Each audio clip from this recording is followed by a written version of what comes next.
Hey folks, how y'all doing? Welcome back in the land of grills. We got a new grill accessory today. This is for the Masterbuilt 1050, folks. I get people all the time now. They ask me, I've had the 560, the very first of the Masterbuilt Gravity, and I've got the 1050. I've never had the 800. And a lot of people say, hey, why don't you do the 800? You know, it has a griddle. Well, folks, if you're looking for a griddle for your Masterbuilt, look no farther. American-made stainless steel by LSS Mods. We're going to take a look at it online. We're going to install it. We're going to season it. And you know what? We're going to do some bacon on it. Keep on watching. Man, this is going to be good. All right, there it is, LLSmods.com. And here's the full griddle kit. It's $185, which is free shipping. And this is all stainless steel, folks. You're getting high quality stuff here. So let's look at it a little closely and let's install it in our 1050. All right, folks, so got it set at, and Luke says it's set it at 500. I set it at 625, 631. You can see we're a little shy right there. Now, I'll show you a little trick that I learned early on when it comes to the griddle itself, is that when you're starting it up, to leave the griddle away, because then if you put it tight, your temp probe is right there, and that's going to affect it a little bit. So you can see we are looking at 400. And Luke said you shouldn't expect to get more than 400 on this. So that's what we're getting. So we're going to push this back over, just like that. We're going to do a little bit more seasoning, a little bit of oil on there. And then, you know what? I changed my plans. I know I said bacon. What about burgers? Let's go take a look at the burgers. All right, folks. So we're doing a little bit more seasoning. You can see this. When you season a griddle, you get to see where all the hot spots are. And obviously, with the Gravity from Masterbuilt, you can tell it's right in the middle. Remember, you've got that diffuser from Luke that focuses all the heat straight up. Now, I'm keeping the lid open because I want that temp probe to stay cool enough that it keeps on cycling on the fan.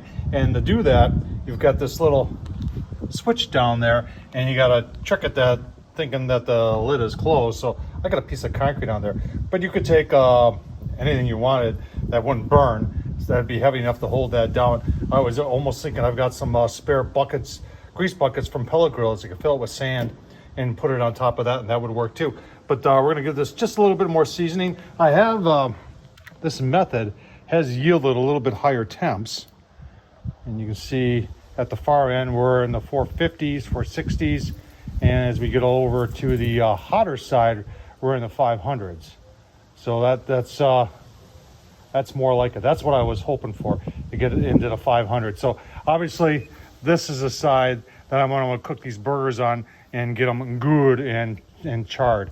So I think we're just about ready. So I'm going to continue with a little bit more seasoning, and then on with the burgers we'll go. All right, let's get going. I've done this before, folks, and if you haven't tried this, you know, putting everything on the inside of your burger, oh man, it is so good. We got a little over a pound of 80/20 there, and we just put whatever what you want on there. I really like, instead of using, you know, fresh onion, I like this minced chopped onion, this dried onion in there. I don't know, it just it's good.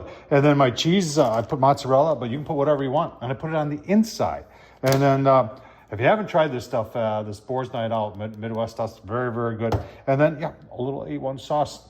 Wash my hands real good, mix it up, make 2 big balls, folks. And then we're gonna make 2 big patties out of this, and oh man, it's gonna be so good. So give you a look-see. All right, look at that. Those are some massive burgers. And you're saying, Tom, why you got such massive? Well, I wanna show you the roll. Look at the rolls I got. Holy cow. So that's why we got some massive burgers, because we got some massive rolls. And I'm only, as you know right now, I'm just gonna make 1, because that's gonna be enough right there.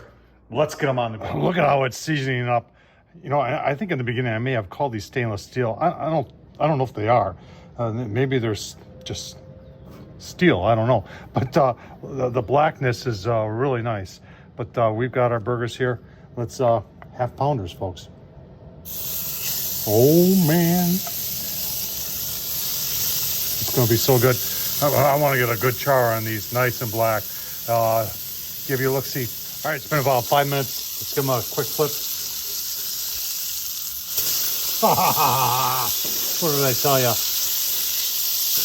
That is exactly what I'm looking for right there. Oh man, that's gonna be delicious, folks. Keep on going here.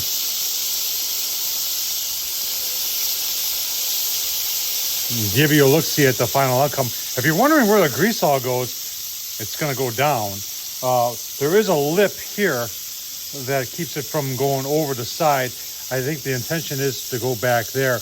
But right now, I've got this all leveled up so it's not pitched back there. So you can just clean it up with paper towel so you're not making a mess down below. But so far, you know, if you're wondering, hey, you know, I regret buying the 560 or the 1080 because I don't have a griddle. Well, you can have a griddle on either one of them. You don't need to get the... All right, let's take a look. Oh man, I'll tell you what. Look at the juice out of there. Oh man. No. You gotta remember, the cheese, the A1, the onions, the seasoning, everything is on the inside. That's where you get the good taste, folks. Put it on the outside, put it on the inside. Luke, I'll tell you what, your mod works very nice on the Masterbuilt 1050. Thumbs up, leave a comment, and as always, thanks for watching.